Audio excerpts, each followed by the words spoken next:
2/9/23 சனி. பொதுக்காலம் 21ஆம் வாரம். நற்செய்தி வாசகம்.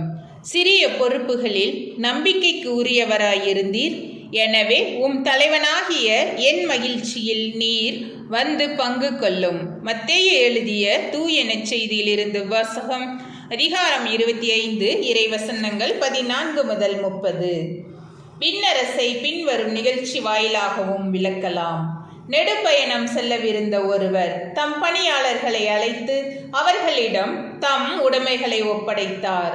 அவரவர் திறமைக்கு ஏற்ப ஒருவருக்கு 5 தாலந்தும், வேறொருவருக்கு 2 தாலந்தும், இன்னொருவருக்கு 1 தாலந்தும் கொடுத்துவிட்டு நெடும்பயணத்தை மேற்கொண்டார்.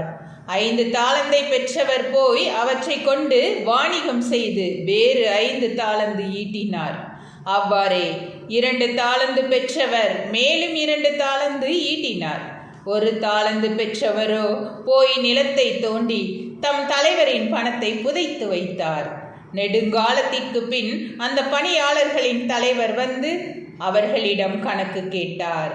5 தாலந்து பெற்றவர் அவரை அணுகி வேறு 5 தாலந்தை கொண்டு வந்து, ஐயா, 5 தாலந்தை என்னிடம் ஒப்படைத்தீர், இதோ பாரும், இன்னும் 5 தாலந்தை ஈட்டியுள்ளேன் என்றார். அதற்கு அவருடைய தலைவர் அவரிடம், நன்று, நம்பிக்கைக்குரிய நல்ல பணியாளரே, சிறிய பொறுப்புகளில் நம்பிக்கைக்கு உரியவராயிருந்தீர். எனவே பெரிய பொறுப்புகளில் உம்மை அமர்த்துவேன்.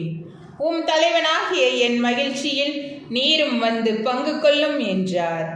2 தாலந்து பெற்றவரும் அவரை அணுகி, ஐயா, நீர் என்னிடம் 2 தாலந்து ஒப்படைத்தீர், இதோ பாரும், வேறு 2 தாலந்து ஈட்டியுள்ளேன் என்றார். அவருடைய தலைவர் அவரிடம், நன்று, நம்பிக்கைக்குரிய நல்ல பணியாளரே, சிறிய பொறுப்புகளில் நம்பிக்கைக்குரியவராயிருந்தீர். எனவே பெரிய பொறுப்புகளில் உம்மை அமர்த்துவேன். உம் தலைவனாகிய என் மகிழ்ச்சியில் நீரும் வந்து பங்கு கொள்ளும் என்றார்.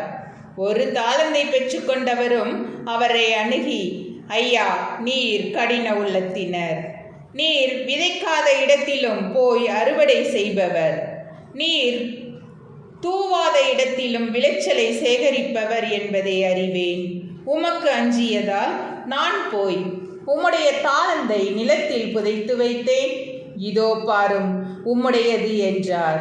அதற்கு அவருடைய தலைவர், சோம்பேறியே, பொல்லாத பணியாளனே, நான் விதைக்காத இடத்திலும் போய் அறுவடை செய்பவன், நான் தூவாத இடத்திலும் போய் சேகரிப்பவன் என்பது உனக்கு தெரிந்திருந்ததல்லவா? அப்படியானால் என் பணத்தை நீ வட்டி கடையில் கொடுத்து வைத்திருக்க வேண்டும். நான் வரும்போது எனக்கு வரவேண்டியதை வட்டியோடு திருப்பி பெற்றிருப்பேன் என்று கூறினார். எனவே அந்த தாலந்தை அவனிடமிருந்து எடுத்து 10 தாலந்து உடையவரிடம் கொடுங்கள். ஏனெனில் உள்ளவர் எவருக்கும் கொடுக்கப்படும், அவர்கள் நிறைவாக பெறுவர்.